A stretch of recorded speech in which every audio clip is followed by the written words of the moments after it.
Assalamualaikum warahmatullahi wabarakatuh. Saya dari kelompok 4. Nama saya Mauli Mambau Sofi dan teman saya yang lain ada Suci Noviasari, Siti Nahdlatul Ulufiyah, Fadila Anggraini Pratiwi. Saya yang pertama akan mempresentasikan untuk memenuhi tugas Aswaja dengan tema tasawuf Aswaja. Yang akan saya jelaskan yaitu mengenai pengertian tasawuf. A. Pengertian tasawuf. Secara etimologis, kata tasawuf adalah nisbat terhadap akar kata suf atau baju wol, sehingga memiliki arti memiliki baju wol.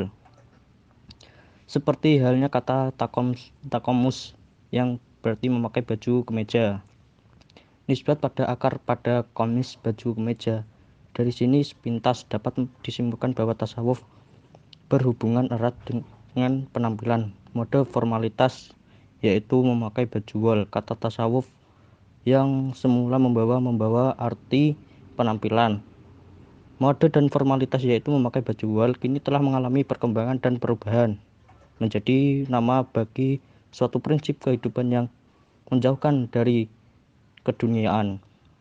Tasawuf menjadi atribut bagi orang yang menekuni kezuhudan dan ibadah. Tasawuf menjadi nama bagi orang yang menjauhkan diri dari gelapnya duniawi. Secara terminologis, terdapat sekitar 1000 definisi tasawuf yang berlaku di dunia sufi. Akan tetapi dari sekian definisi, hanya beberapa definisi yang dapat mewakili definisi tasawuf secara utuh. Di antaranya adalah definisi Abu Sa'id Al-Kharaj 980 Masehi. Orang yang disucikan hatinya oleh Allah sehingga hatinya penuh cahaya, dan orang yang memasuki hakikat kelezatan dan berzikir kepada Allah. Yang kedua, Al-Junaid Al-Baghdadi 910 Masehi. Al-Haq atau Tuhan yang Maha Besar mematikan kamu dari dirimu dan menghidupkan kamu dan zatnya. Yang ketiga, Abu Bakar Al-Katani 936 Masehi. Kesucian, syafa, dan penglihatan atau musyahadah. Yang keempat, Abu Bakar Asbli 946 Masehi. Permulaan tasawuf adalah makrifat kepada Allah dan puncaknya adalah mentauhidkan Allah. Baik, saya akan melanjutkan materi yang kedua, yaitu tentang sejarah tasawuf Aswaja. Sejarah munculnya tasawuf Aswaja yakni seorang sufi harus merujuk dan meneladani. Apabila ada thariqat yang sanadnya tidak sampai kepada Nabi Muhammad SAW, maka kaum Aswaja Anadiyah tidak dapat menerima sebagai thariqah mutabarah. Jalan sufi yang telah dicontohkan oleh Nabi Muhammad dan para pewarisnya adalah jalan yang tetap memegang teguh perintah-perintah syariat.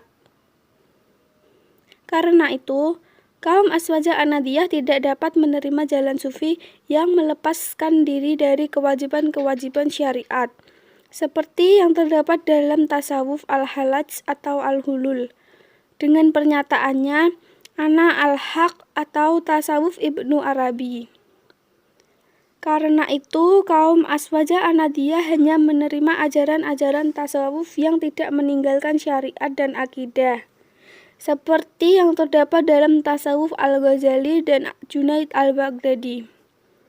Penerimaan tasawuf model tersebut bertujuan memberikan jalan tengah atau tawasud di antara dua kelompok yang berbeda, yaitu kelompok yang menyatakan setelah seseorang mencapai tingkat hakikat, tidak lagi diperlukan syariat, dan kelompok yang menyatakan tasawuf dapat menyebabkan kehancuran umat Islam. Oleh karenanya, mereka menolak kehidupan tasawuf secara keseluruhan. Hal ini seperti yang dituduhkan Ibnu Taimiyah. Dengan demikian, yang diikuti dan dikembangkan oleh kaum Aswaja Anadiyah adalah tasawuf yang moderat. Pengabdosian tasawuf demikian memungkinkan umat Islam secara individu memiliki hubungan langsung dengan Tuhan dan secara berjamaah dapat melakukan gerakan ke arah kebaikan umat. Dengan tasawuf seperti itu, kaum Azwaja Anadiyah dapat menjadi umat yang memiliki kesolehan individu dan kesolehan sosial atau jamaah. Dengan tasawuf Al-Ghazali dan Junaid Al-Baghdadi, kaum Azwaja Anadiyah diharapkan menjadi umat yang selalu dinamis dan dapat menyandingkan antara tawaran-tawaran kenikmatan bertemu dengan Tuhan, sekaligus dapat menyelesaikan persoalan-persoalan yang dihadapi oleh umat. Ini pernah ditunjukkan oleh para penyebar Islam di Indonesia, yaitu Wali Songo. Secara individu, para wali itu memiliki kedekatan hubungan dengan Allah, dan pada saat yang sama mereka selalu membenahi akhlak masyarakat dengan penuh kebijaksanaan. Dan akhirnya, ajaran Islam dapat diterima oleh seluruh lapisan masyarakat dengan penuh keikhlasan dan ketertundukan. Saya di sini akan melanjutkan materi dari Suci Noviasari, yaitu tokoh-tokoh tasawuf Azwaja. 1. Tasawuf Al-Junaidi Al-Baghdadi. Nama lengkap beliau adalah Abu Al-Qasim Al-Junaidi bin Muhammad bin Al-Junaidi Al-Qazzaz Al-Qawariri Al-Nahawandi Al-Baghdadi. Beliau lahir dan wafat pada tahun 297 Hijriyah atau 910 Masehi di kota Baghdad. Menurut beliau, tasawuf adalah membersihkan hati dari sifat yang menyamai binatang, menekan sifat basyariah atau kemanusiaan, menjauhi hawa nafsu, memberikan tempat bagi sifat kerohanian, berpegang pada ilmu kebenaran, mengamalkan sesuatu yang lebih utama atas dasar keabadiannya, memberikan nasihat kepada umat, benar-benar menepati janji kepada Allah Subhanahu wa taala, dan mengikuti syariat Rasulullah Shallallahu alaihi wasallam. Semua kalangan menerima mazhab yang dibangun oleh beliau. Adapun empat faktor yang mengantarkan mazhab beliau menjadi standar dalam tasawuf Ahlussunnah wal Jamaah, yaitu yang pertama, konsistensi Alkitab dan Sunnah. Yang kedua, konsistensi terhadap syariah. Yang ketiga, kebersihan dalam akidah. Yang keempat, ajaran tasawuf yang moderat. 2. Tasawuf Al-Ghazali. Nama lengkap beliau adalah Abu Hamid Muhammad bin Muhammad Al-Ghazali. Beliau dilahirkan di kota Tus pada tahun 450 Hijriah atau 1058 Masehi. Dalam tasawufnya, Al-Ghazali memilih tasawuf Sunni yang berdasarkan Al-Quran dan As-Sunnah Nabi, ditambah dengan doktrin Ahlussunnah wal Jamaah. Dan tasawuf Al-Ghazali bercorak psiko-moral yang mengutamakan pendidikan moral. Adapun karangan Al-Ghazali yang menggambarkan corak intelektual dan sosok kepribadian Al-Ghazali, yaitu yang pertama, Al-Muwahhis min Al-Dahlal atau penyelamat dari kesesatan. Yang kedua, Tahafud Al-Falasifah atau runtuhnya para filosofi. Yang ketiga, Ihya Ulum Al-Din atau menghidupkan ilmu-ilmu agama. Menurut Al-Ghazali, jalan menuju tasawuf dapat dicapai dengan cara mematahkan hambatan-hambatan jiwa dan membersihkan diri dari moral yang tercela sehingga kalbu lepas dari segala sesuatu selain Allah dan selalu mengingatnya. Tasawuf Al-Ghazali menilai negatif terhadap syahadat. Ia menganggap syahadat mempunyai dua kelemahan, yaitu yang pertama, syahadat mengatakan bahwa Allah dapat disaksikan. Yang kedua, syahadat merupakan hasil pemikiran yang kacau dan hasil imajinasi sendiri. Al-Ghazali juga menolak paham hulul dan ijtihad. Untuk mengantisipasi itu, ia mengeluarkan paham baru tentang makrifat, yaitu pendekatan diri kepada Allah tanpa diikuti penyatuan dengannya. Menurut Al-Ghazali, makrifat adalah mengetahui rahasia Allah dan mengetahui peraturan-peraturannya tentang segala yang ada. Dalam kitab Kimia Asy-Sya'adah, Al-Ghazali juga menjelaskan bahwa kebahagiaan itu sesuai dengan watak, sedangkan wata sesuai dengan ciptaannya. Demikian juga dengan seluruh anggota tubuh mempunyai kenikmatan tersendiri. Kenikmatan kalbu sebagai alat untuk memperoleh makrifat terletak ketika melihat Allah. Melihatnya merupakan kenikmatan yang paling agung dan tiada taranya. Ada dua hal pokok tentang inti tasawuf yang disepakati semua pihak, yaitu 1. Kesucian jiwa untuk menghadapi Allah Subhanahu wa Ta'ala yang Maha Suci. 2. Upaya pendekatan diri kepada Allah Subhanahu wa Ta'ala. Permasalahan seputar tasawuf. 1. Tarekat Mu'tabaroh. Berikut ini tarekat Mu'tabaroh di lingkungan NU. Di antara penilaian muktabar atau tidaknya harus melalui beberapa persyaratan, misalnya dari segi akidah, syariat, sanad yang bersambung sampai Rasulullah SAW, zikir, metode suluk, dan sebagainya, sebagaimana fatwa ulama Al-Azhar, yang artinya Thariqah sufi secara umum adalah pendidikan hati. Jika metodenya sesuai dengan agama secara akidah dan syariah, maka thariqah tersebut disyariatkan. Jika tidak sesuai, maka tidak disyariatkan dan wajib untuk meluruskan dengan cara yang bijak dan tutur kata yang bagus. 2. Sanad tarekat.